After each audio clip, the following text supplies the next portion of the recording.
히브리서 우리 네 번째 시간이죠. 네 번째 시간 히브리서 2장 5절부터 18절까지 히브리서 2장 5절부터 18절까지를 본문으로 하고요. 그 중에서 18절을 먼저 한 절 읽도록 하겠습니다. 히브리서 2장 5절부터 18절까지인데 그 중에 18절 신약성경 354쪽 또는 355쪽 신약성경 354쪽 또는 355쪽 히브리서 2장 18절 찾으셨으면 다 같이 한 목소리로 읽겠습니다. 그가 시험을 받아 고난을 당하셨은즉 시험 받는 자들을 능히 도우실 수 있느니라. 아멘. 히브리서 참 어려운 성경이에요. 그런데 이제 히브리서는 어떤 책일까 이렇게 생각해 보면 우리가 복음서와 굉장히 좀 유사한 책입니다. 히브리서는 복음서가 4개의 복음서가 있잖아요. 마태복음, 마가복음, 누가복음, 요한복음. 이 4개의 복음서는 예수님이 누구냐, 예수님은 어떤 분이냐라는 것을 말해주는 책이에요. 그런데 이제 그 4가지의 책에 따라서 예수님의 다른 모습을 말해주는 거예요. 인간이신 예수님을 말해준다라면 하나님이신 예수님을 말해주기도 하고, 이 땅에 섬기러 오신 예수님을 말해주기도 하고, 왕으로 오신 예수님을 말해주기도 하고. 그래서 굉장히 대조적이에요. 왕인데 섬긴다, 이상하잖아요, 그렇죠? 근데 이 2가지가 대조적이라면, 그래서 아주 높으신 분이라는 것을 말하는 복음서가 있다면 아주 낮고 천한 자리, 그래서 섬기는 자리에 계시다는, 그래서 그런 낮고 천한 자리에 있는 자들을 찾아오시는 예수님을 말해주는 게 있는가 하면 인간으로서의 예수님, 배고프시고 졸려서 주무셔야 되시고 피곤하시고 슬픈 일 때문에 우시는 그러한 인간인 예수님이라면 하나님이신 예수님, 이렇게 대조적으로 말해주는 책이 복음서, 4개의 복음서라고 말할 수 있는데, 또 하나의 책, 예수님의 또 다른 모습, 거기서 말하지 않았던 또 다른 모습, 어떻게 보면 좀 더 구약적인 예수님의 모습은 무엇일까? 예수님은 구약과 상관없는 존재냐? 이게 아니라 구약에서 이미 예언되었던 예수님, 그 예수님, 그 인간으로서의 그 예수님은 도대체 이 땅에 왜 오셨으며 이 땅에서 무슨 역할을 하신 것일까? 그분은 도대체 누구일까? 그 부분에 대해서 이야기해주는 책이 히브리서다, 이렇게 볼 수가 있습니다. 그래서 우리에게 있어 히브리서 굉장히 중요한 책이에요. 히브리서. 그리고 그래서 예수가 누구냐라는 걸 잘 알게 해주는 책이기 때문에 우리는 더더욱이나 히브리서 잘 알아야 돼. 근데 우리는 이제 어쩌면 신앙생활 좀 오래 하다 보면 내가 예수를 다 안다. 예수님 알지 뭐. 예수님 하나님의 아들이고 뭐 독생자고 나를 위해 십자가 달려 죽으시고 이렇게 말을 하지만 이론적으로 알고 있는 그 내용이 아니라 진정으로 나에게 있어서 그분이 어떤 분이고 그분이 어떤 존재라는 걸 내가 분명하게 인식하고 있느냐라는 것이 중요하다. 이 1세기 말쯤에 즉 이제 사도들도 다 순교해서 또 이제 거의 다 돌아가시고 이렇게 되는 상황들. 그래서 이제 조금씩 이단들도 나오고 유대교 안에서도 이단이 나오고 바울도 그것 때문에 고민하며 편지를 썼지만 그러한 시대적 상황 속에서 예수님을 직접 보지 못했던 사람들이 지금 우리 시대와 마찬가지로 예수님을 직접 보지 못했던 사람들 또는 예수님을 직접 보았던 사람들에게 전해 듣지 못한 사람들, 이 사람들 속에 자꾸 의문들이 생기고 거짓된 잘못된 사상들이 전달됨으로 인하여서 그 당시에 있었던 종교와 철학적인 그런 사상들이 막 뒤섞이게 되고 그러한 사상들처럼 하나님이나 예수님을 이해하려고 하는 시도들이 사람들에게서 나타남으로 인하여서 점점점 혼탁해져 가고 기독교 신앙의 순수성이 위험하게 된, 변질될 수 있는 위험 속에 있는 그런 시기였어요. 그런 시기 속에서 우리가 왜 변질되느냐? 결국 본질은 뭐냐? 예수님을 정확하게 알지 못하기 때문입니다. 예수님을 잘 알지 못하기 때문입니다. 왜 예수님의 말씀을 따라 살지 않느냐? 점점 오순절 성령 임하시고 제자들이 예수님의 모습으로 살았고 예수님의 제자들로 인하여서 제자된 사람들 속사도라고 하는데요. 속사도라고 부르는데 사도의 제자들 그들이 예수님을 따라 살지만 그 외의 사람들이 자꾸만 예수님의 삶을 살아가지 않는 모습들 그러한 모습들이 나올 때 왜 그리스도인들의 모습이 신실한 성도의 모습이 아니냐? 왜? 우리 이번 그 히브리서의 주제가 뭐예요? 이거 앞으로 잠깐 넘겨줘 보세요. 히브리서의 주제가 저기 뭐예요? 작은 글씨 써 있는 거 빨간 글씨 읽어보세요. 네.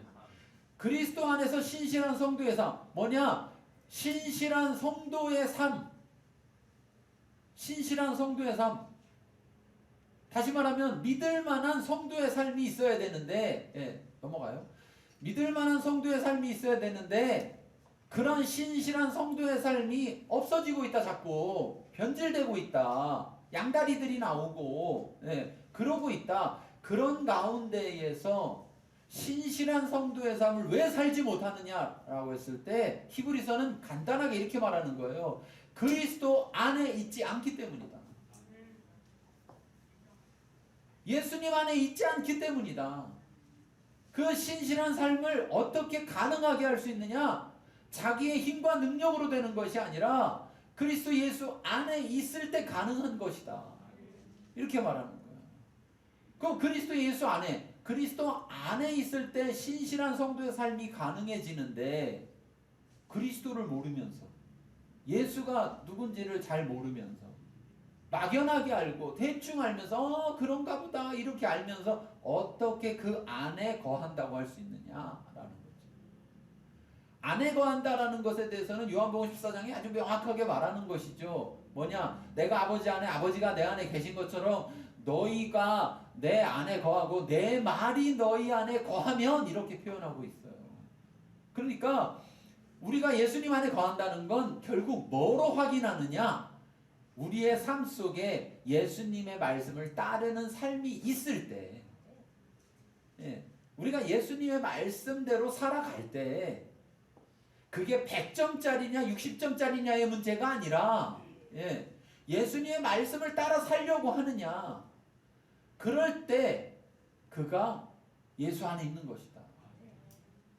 예수 안에 있지 않은 자는 말씀을 따라 살려고 하지 않는다는 거죠. 그리고 말씀을 따르는 그 기본 자세가 달라요. 예수님 안에 있고자 해서 말씀을 따르는 것과 이걸 말씀을 따라야 내가 뭔가 기도 응답을 받거나 내가 이걸 해야 뭔가 좋은 걸 복을 받을 수 있겠지라는 대가를 위해서 하는 행위라면 그것은 안에 있는 것이 아니라는 거죠. 안에 있는 것이 아니에요. 그건 수단 삼는 것이고 이용하는 것이지 안에 있는 하나 되는 가족을 이루고 형제가 되어지고 교제가 일어나는 사이가 아니라는 거예요. 그래서 오늘 이 히브리서를 통해서는 우리가 계속해서 뭘 배워가느냐? 예수님이 누구냐?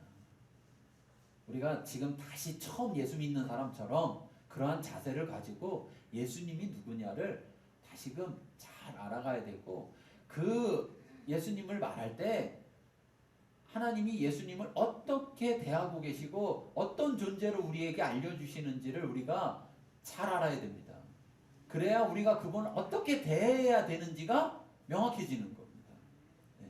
그리고 그런 가운데에서 또 중요한 그것은 뭐냐? 결국 이 히브리서는 이렇게 풀어가고 있는데 어떻게 풀어가느냐? 하나님께서 우리를 인도하시는데 하나님이 말씀하신다. 말씀하신다. 근데 어떻게 직접 말씀하시다가 천사들을 통해서 보내서 천사를 통해서 말씀을 전달해서 사람을 세워서 전하시다가 이제는 예수님 자기 아들을 통해서 말씀을 전하셨다. 그 말은 하나님이 우리에게 얼마나 말씀하고자 하시는지를 말해주는 것이고 또 한 가지는 우리가 그 말씀을 왜 꼭 따라야 하는지에 대해서 이유를 분명하게 말해줍니다. 예. 아니 이렇게까지 얘기하는데 안 듣는다고? 뭐 이런 거. 예. 이렇게 말하기를 원하고 이렇게 말해주려고 하고 그래서 아들을 통해서라도 그렇게 말해주는데 그걸 안 듣는다고 이렇게 되는 거죠. 네. 그래서 그 아들이 얼마나 중요하고 얼마나 대단한 아들인지를 지금 쭉 설명하고 있는 거예요. 1장부터. 그래서 우리가 지난 시간에 했던 2장 1절부터 4절 가운데에서 우리가 주의할 게 있다고 그랬죠. 2장 1절에 뭐라 그랬습니까? 우리가 들은 것을 더욱 유념해야 된다. 네. 못 듣는 게 문제가 아니고 들었는데도 불구하고 그것을 유념하지 않는 것이 문제다라고 했어요. 그렇죠? 그러니까 내가 말씀을 되새기고 말씀에 집중하고 말씀에 따르지 않다 보면 어떤 일이 벌어지느냐? 여기 말한 3절이 일어나는 거예요. 뭐가 일어나요? 이같이 큰 구원을 등한히 여깁니다.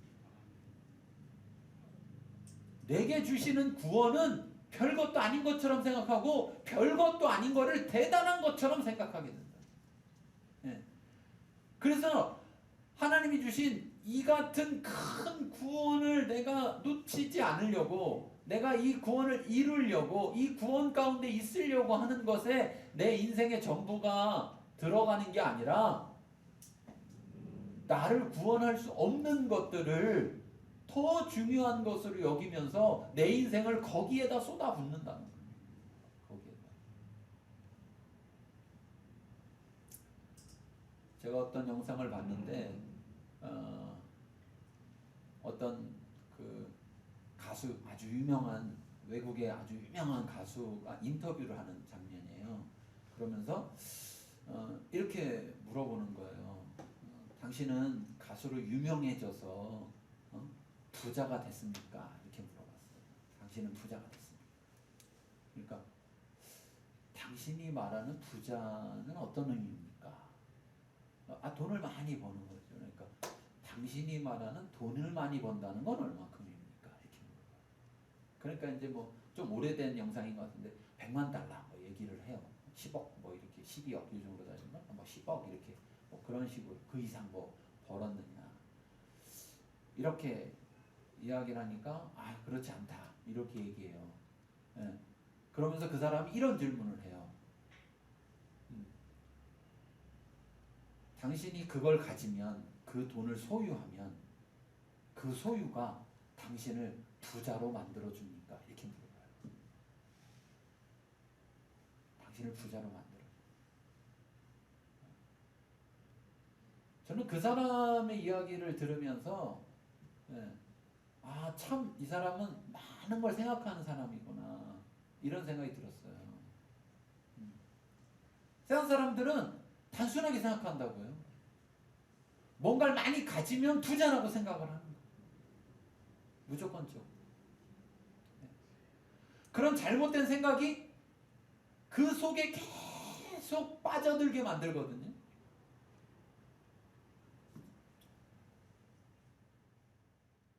여러분, 구원이라는 것은 단순히 우리가 죽어서 가는 문제가 아니라